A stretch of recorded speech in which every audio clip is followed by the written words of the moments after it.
I felt suffocated by the way my lover, Jenna, turns everyday life into a fairy tale. How can I tell her the truth without breaking her heart? Throwaway, because my main topic can be connected to my lover's blog. I have been with my lover for about 5 months. We've been casual friends since college, but only began dating after she graduated. We get along really well. When I say princess syndrome, I don't mean that she is spoiled or entitled, because she isn't. Her clothes seem to take over her life. She dresses like a sort of fairy tale princess on a near-daily basis, excluding at work, long, frilly skirts, lacy blouses, things like that. It works for her because she is very pretty and can pull it off. At first, I found it to be very endearing, but then I became aware of how much time she spends on her outfits. She runs a blog that has a sizable amount of followers, and she is constantly posting outfit pictures, links to clothing items, and whatnot. She spends a few hours a day on her blog, at least, then she spends time sewing items for new outfits or for her store. When we go out, we get a lot of stares at what she's wearing. I've also caught people sneaking pictures of her on their cell phones. This attention makes me uncomfortable. I have asked her to tone it down a bit, but she took that to mean not wearing anything in her hair when we're out together. I have told her several times that I love her just the way she is, but she seems to brush it off. I had hoped when she started her new job, in the career of her choice, that she would become more serious, but her new boss and coworkers encouraged her. I worry that people won't take her seriously or miss how kind and intelligent she is. How can I talk to her about dressing more appropriately without hurting her feelings?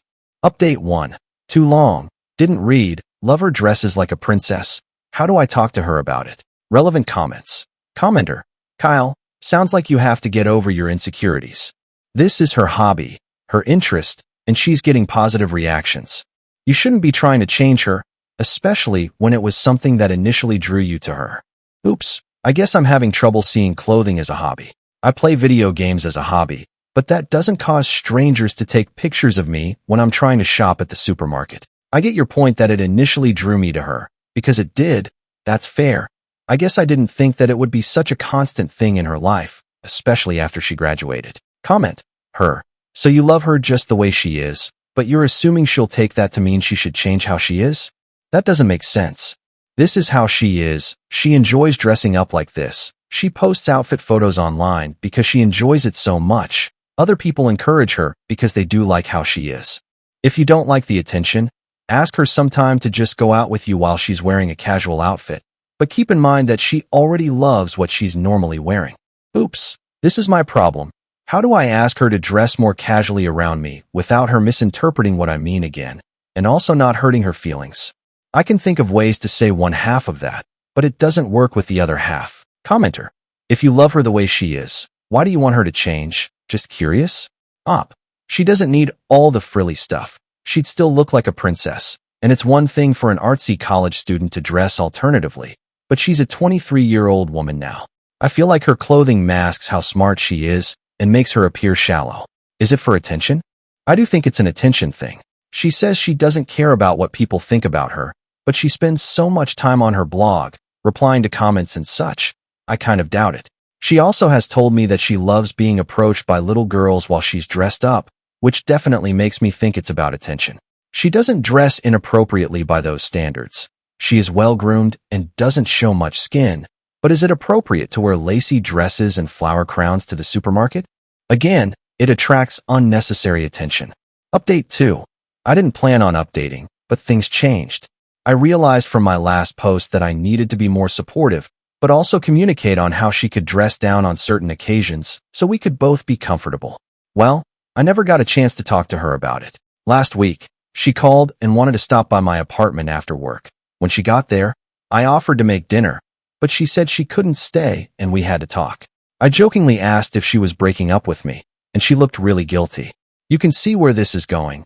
We talked about how we were in different places in life and had different goals for the future. Well, she talked, but I agreed. It was a pretty amicable breakup, even though I felt blindsided. We agreed to stay friends. I've never been dumped before, and it's awful. I'm having trouble with the whole social media thing post-breakup. I want a way to keep in touch with her, but as soon as her relationship status changed, all these alternative-looking guys have been liking her posts and commenting on her pictures. I don't think she's seeing these guys, but it still hurts. My friend wants to set me up on a date, but I don't know if it's a good idea. Relevant comments. Commenter. Fickle is the head that wears the flowered lace crown. It was never going to work out anyway. You had some laugh and some good times. Enjoy that and move on. Up. I understood some of her reasoning. Mainly, I want to move out of the city once my lease is up, and I wanted her to move in with me. I was worried about the long distance. She didn't want to leave the city, though. She said something about me being controlling, too, but I don't think that's the case at all. Block her. We agreed to stay friends, so I don't want to block her. Update 3. 9 years, 8 months later, I was going through an old email and found this account again. I was surprised I could still log in, and even more by the amount of people who had reached out to me. It's a bit embarrassing to relive this breakup from almost 10 years ago. In retrospect, it wasn't meant to be, and I think I was reeling more from getting dumped than the loss of the relationship. I am 33 now, and married to a wonderful woman, 31 female, for 4 years. I learned my lesson about supporting my significant other's hobbies. My wife loves running and baking. We have a daughter who is turning 3 this year. I want her to be free to express, dress herself how she likes, as long as it is safe, of course. I would do anything for them. I am still friends with my ex-lover on social media. We don't talk, but we like each other's posts. She is married to another woman now, who also dresses differently. It's not as frilly as she used to dress, but still unusual. Her pictures look like something out of and of Green Gables. She seems very happy on their farm together. Too long, didn't read, was dumb in my early 20s, got over an old breakup, and now I am married and happily supporting my wife's hobbies. Relevant comment. Commenter. Can we expect an update in 10 years when your daughter has become a teenager and developed princess syndrome also? Congratulations on your life. Up. Well, she does love pink and purple now. To the next story. Story 2. I was harassed by my coworkers for suddenly losing weight after undergoing emergency surgery to remove an 18-pound tumor. I just came back to work after a month-long emergency medical leave. The TLDR is that after a decade of medical gaslight, a new doctor ordered an emergency MRI during a routine visit and discovered a mass in my abdomen. I was rushed into surgery within 24 hours. I ended up having an 18 pounds benign tumor pressing on my vital organs, and I was about a week away from multiple organ failure. I'm lucky to be alive, and time will tell if I have any lasting organ damage. But right now, everything is fine. Mentally, I'm struggling with a few things, but the only outwardly noticeable impact is that I've gone from a size 20 to a size 8. Nobody on my medical team anticipated a change this drastic, but I'm healthy and lucky. I was expecting to get a lot of questions from my coworkers, because curiosity exists. I had a basic emergency surgery, but I'm fine now. Answer that almost everyone accepted but one coworker who I hardly speak to, Susan, on my first day back to work. Susan came up to me and said, "I wish you had come to me to lose weight instead of resorting to such drastic measures. You're going to gain it all back, you know? I'll be waiting." I was aware of Susan's reputation, but since we never worked together, I didn't think it would be an issue. She, one of those people who thinks they're a fitness expert and calls herself a health coach. Nothing to do with the company we work for.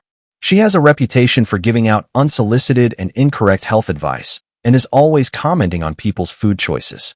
I was speechless when she asked why I opted to get butchered instead of putting in the hard work to lose the weight. There's nothing wrong with someone choosing surgical weight loss options, but that's not what happened to me, and I really resented her aggressive attitude, spreading rumors. During my second week back, she came by my office at the end of the day in athletic gear, offering to go with me if I was too afraid to go to the gym alone. At the time, I wasn't even cleared to lift my kid, do laundry, or climb a flight of stairs, let alone go to the gym with this crackpot. I don't remember what I said to her, but she left saying I'd gained the weight back because I'm lazy. The next day, Susan ranted angrily about me in a meeting I wasn't in, missed it for a follow-up, ironically. I don't know everything that was said, but the gist was that if I can't dedicate myself to weight loss, I obviously can't see my work obligations through. HR called for a red flag mediation. At our company, mediation can go against your bonus opportunities for the year. I have no idea why I'm in mediation when she's the one being an asshat. At the mediation, Susan stated that she was triggered by my new body and I should have thought of other people's feelings and warned her before my surgery. I hardly had time to warn my husband and get my kid out of daycare. I don't owe Susan anything. I have empathy that she's obviously struggling, but that does not excuse her behavior. HR said that while they can't ask me to explain my medical history, it might clear the air if I told her what kind of surgery I had and why. I said I wasn't obligated to share my medical information with anyone, and that Susan having bad coping skills doesn't entitle her to a coworker's personal health information. Their response was kind of, well, then we can't stop her from bullying you. After Thanksgiving, my doctor helped me put in ADA accommodation paperwork so I could work from home. I was having some mild complications from surgery, but also to avoid Susan. This company hates remote works, so they're really not happy. Susan still emails me workout videos and diet plans, and when I forward them to HR, their response is, noted. Do you know when you're coming back to the office? I've been thinking about escalating this to corporate with an employment lawyer. Is that overkill? I'm still in a sensitive place after my surgery, and I have no energy for this, especially since Susan is fixated on weight loss, which was the primary way doctors gassed me for years. I've been with this company for 5 years, and I'm just exhausted and disappointed in how they're handling this, and I want it over yesterday. Update 1. All I have to say for this update is hold on to your banana pants. I saw a lot of comments asking where management was in all this, so I'll address that first. My boss, Frank, was getting ready to retire while this was going on. Frank is roughly my grandfather's age, so this entire situation bewildered both him and his replacement, who he was training at the time. Both of them met with Susan's boss, because believe me, I was documenting everything she did from the jump, and they all assured me that Susan would be dealt with. None of them recommended the red flag mediation. That was HR's idea. I was given details of the meeting where Susan ranted about me, and it was horrible, but apparently, Susan was asked to leave by her own boss, while several other employees told her to stop. So managerially, and in the office in general, people were trying to rein her in from many different angles. HR is where the ball dropped, and dropped hard. This company just has a poor HR structure and bad entry to mid-level HR. When Susan's boss referred her to HR regarding her negative behavior, HR took it upon themselves to consider it a mediation situation, which, remember, at our company, can go against your bonus for the year, despite communication from Frank, his replacement, and Susan's boss saying I wasn't in the wrong. When Frank found out about this, he spoke to the HR generalist manager who said that my absence probably caused a lot of strain and extra work for Susan, when Susan's not even credentialed to do what I do. Management made a point to tell me how baffled and upset they were with HR's handling of the situation. Every time something came up, my company mentor was also a huge support during this time until she decided to take another job elsewhere. When my doctor extended my ADO work-from-home accommodation a second time, HR responded by telling me my attendance was a concern. I emailed their boss's boss, the HR director, and asked for clarification. He said I hadn't come into the office, so of course, my attendance was a problem. I reiterated I had medical documentation stating that if WFH wasn't available, then they could refer to the FMLA documentation my medical team also sent. He imped that medical documentation, including both FMLA and ADA reasonable accommodations, doesn't hold much weight with the company. That's when I got a lawyer. Susan, as a problem, kind of drifted to the background when HR started their medical documentation doesn't matter campaign. On my lawyer's recommendation, I contacted the HR executive team, which is where this whole curse situation came to light, and I did check with my lawyer about emailing this update, and they laughed and said I couldn't leave people hanging after all that. I called the chief HR officer, which for my company is going over like 5 people's heads, but I did it with Frank's and my new boss's blessings, who is the head of HR, and asked why my attendance was an issue when I had reasonable ADA documentation. She had no idea what I was talking about, so I filled her in on all of it, including the mediation meeting, and Susan's harassment, and the HR director, her direct report, saying medical documentation didn't hold any weight with the company. She was speechless and asked to meet with me and my lawyer as soon as possible. My lawyer hardly had to do anything during the meeting because the crow was horrified at everything I told her. I've never actually seen steam come out of someone's ears, but if it was physically possible, it would have happened here. My lawyer didn't need to say a word, but just nodded and smiled when the crow offered an extended paid medical leave, so I could handle my recovery, and said Susan constantly sending me fitness plans would be dealt with swiftly. I didn't hear anything out of Susan for a long time, but I did hear through some gossip channels that the HR staff involved in the red flag meeting, threatening to write me up or let go. Susan wasn't fired because they believed she was misled by HR, so I understand that part, even if I don't agree with it. But she was on a tight pip for a while, then she showed up at my house. Now, we moved from banana pants to full-on banana ensembles. I'm still on leave, and out of the blue, Susan showed up at my door on a weekend with 2 other women in tow, and the commenters guessed it. She's in very deep with an MLM or maybe a cult. I can't be sure at this point. Susan came over to demonstrate some workout techniques and give me some diet supplement samples and discuss a career opportunity because she was worried about my physical and professional health. She didn't make it past my mother-in-law, who has been a godsend right now. My mother-in-law made it clear where Susan could stick her demonstration, and they left in a hurry. I notified my lawyer and the Crow, and suffice it to say, Susan is now a full-time wellness coach. I'm happy I went with my gut and got a lawyer because the company has changed so drastically over the last year, with the toxic HR department encouraging behavior like OBS and spreading false information about medical leave and time off. The company is almost unrecognizable. Also, with my boss and mentor both gone, I don't know if I'm going to go back once I'm medically cleared. The company is also undergoing a restructuring right now, and my department may end up distributed between other parts of the company or even other parts of the state.